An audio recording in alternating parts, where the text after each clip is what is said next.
Good morning and welcome to the new episode of Dr. Lamba's Awakening Call. India is upbeat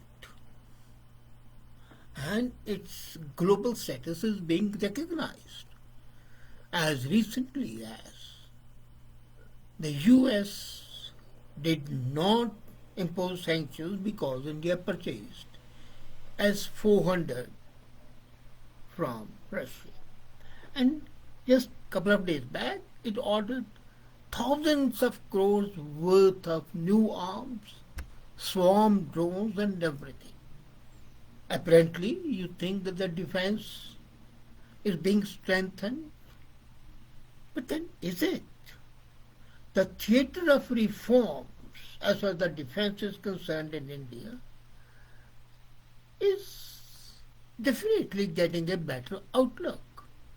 But there are two issues, both interlinked, and they have been raised for a long time. As a matter of fact, these are so important that in these days of animosity on two major borders, Pakistan and China, there is a need for deterrence. And just the arms themselves are not enough. They are important, but not enough. What you need is certain strategic changes. Is faltering, the country is faltering on two issues, and both, as I said, are interrelated. It needs CDS. Janarawa, the CDS, the first CDS, died in a crash, and months have passed and the government has not taken any action on that. What is it waiting for?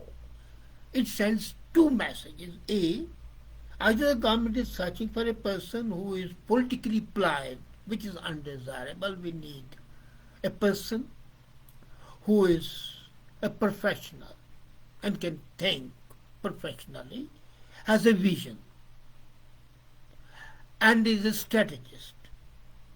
Second show is that the government is afraid that it might lose the control of the Defense Ministry because the CDS, Chief of the Defense Service, is automatically also the secretary level, so the bureaucracy's power is cut. Second is much more important, and that's the joint commands. Today, Indian commands are not joint commands. There might be a unit of Air Force, but that will be under a different command. And in that case, the synchronization cannot be there. You need to synchronize your action plan.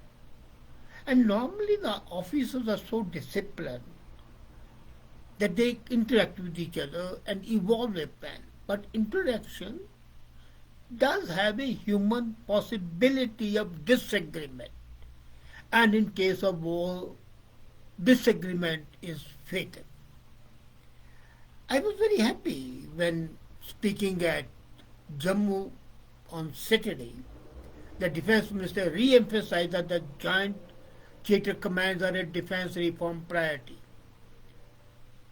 But while the intention seems to be on track, nothing has been done so far. As a matter of fact, this issue has been hanging fire since 1971.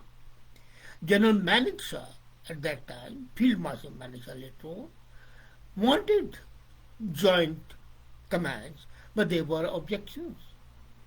And there were great generals and air marshal at that time. So the whole thing was shelved, put in the cold storage. And till today, though the government intention is there as evident by what the defense minister says, there has been no progress. Arguments for the theatre commands are very known. I won't repeat them. But we have got to acknowledge the fact that warfare is changing. And one modern response is joint commands because that amalgamates manpower and resources of the three services. Argument against unknown too. Now imagine today India has 17 single service commands and they're spread all over India. huge geographical expanse of the land, and you have just 17 single service commands. Converting them into joint theatre command would require definitely a radical change. And that will be a radical change in the culture of the armed forces. One of the theatrization of defense models under consideration involves establishment of 4 integrated commands. 2 of them will be land-centric command, 1 air defense command, and 1 maritime command. The purpose would be to optimize the military resources, but the Indian Air Force had previously expressed reservations about splitting assets, and it was done by Air Chief Marshal Arjun Singh himself. He argued that 42 sanctioned combat squadrons were required, and but Indian Air Force is operating with just 30. Instead of 42, you have 30. Now, how can you defend against your enemies who are much better equipped? And since Indian Air Force assets have a dual parole, it's offensive as well as defensive. So the distribution among the prospective joint demand has to be done very, very carefully. Agreed. But it's a time to iron out these issues. When General Rawat was the CDS, last year, 2021, June, I remember, in June 21, I had a telephonic talk with General Rawat, and he told me that now an 8-member panel under his command had been set up. And the deadline for submitting the report was April this year. Now General Rawat died. Has the report been prepared? Has the report been submitted? Has the Defence Minister and the Prime Minister taken any action on that? April to the end of July. 3 months. And that's a sufficient long period as far as the defense of the country is concerned. And you have not taken any action. It was in December that General Rawat died. If a CDS had been appointed right away, then the report would have been submitted in time. But since Rawat died, there was a whole setback to the entire operation, and everything was put in the cold storage. And matters have not been held by the CDS post lying vacant. Meanwhile, government's other defense reforms, the Agnipath scheme to recruit future soldiers, that changes the manpower profile of the armed forces. So there is going to be a vacuum. Agnipath scheme is, I'm all for it.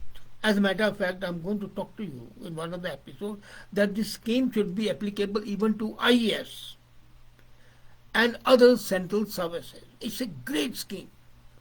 But it changes the profile, manpower profile.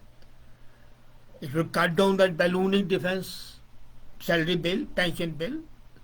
The protest would be on, but scheme is working. Critics would always be there. Ignore them. So, government held its nerve as the Agnipath protests roiled various cities. Hopefully,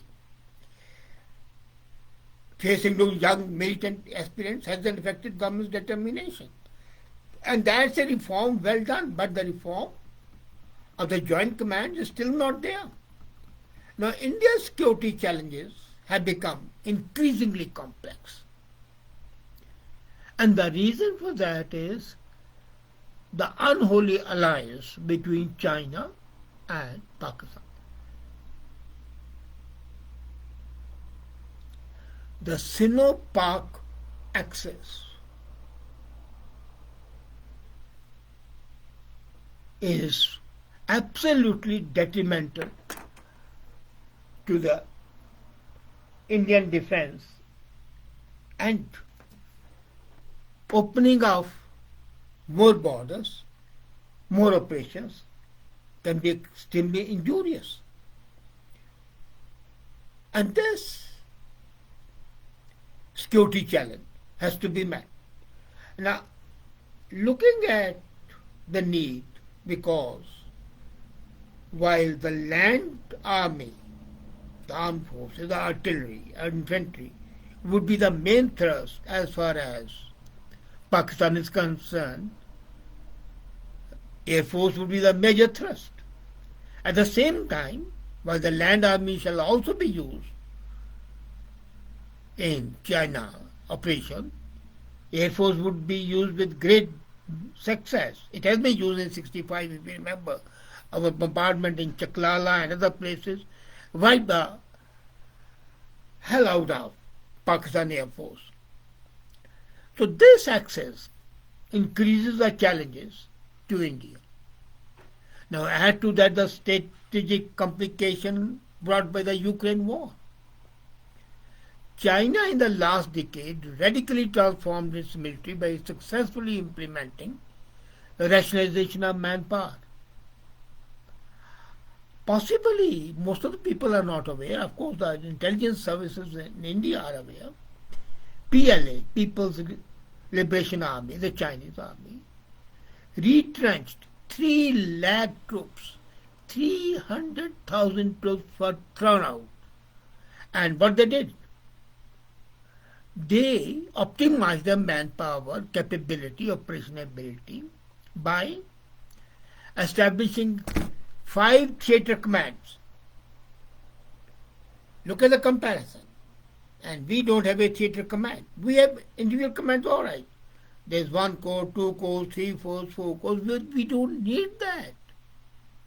We needed that way back in 71. But even at that time, as I told you, the chief wanted joint commands. The government of India has taken the first effective step in the Agnipath. Now the government has to take 2 steps immediately. One should have been taken in December. It has not been done. That is the appointment of CDS. As a matter of fact, when Navratna was going to retire, I was thinking that he would be made the CDS. I'm holding no brief. What the government has to decide who's the best. But Navratna had the capability.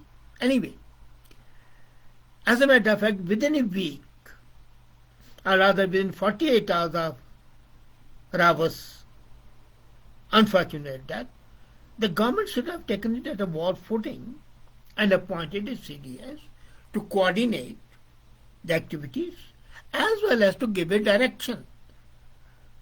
By not doing so, government has put the whole thing in the cold storage and shows that it's not really very serious, which it is. Second is, we need to move full steam ahead on theaterization.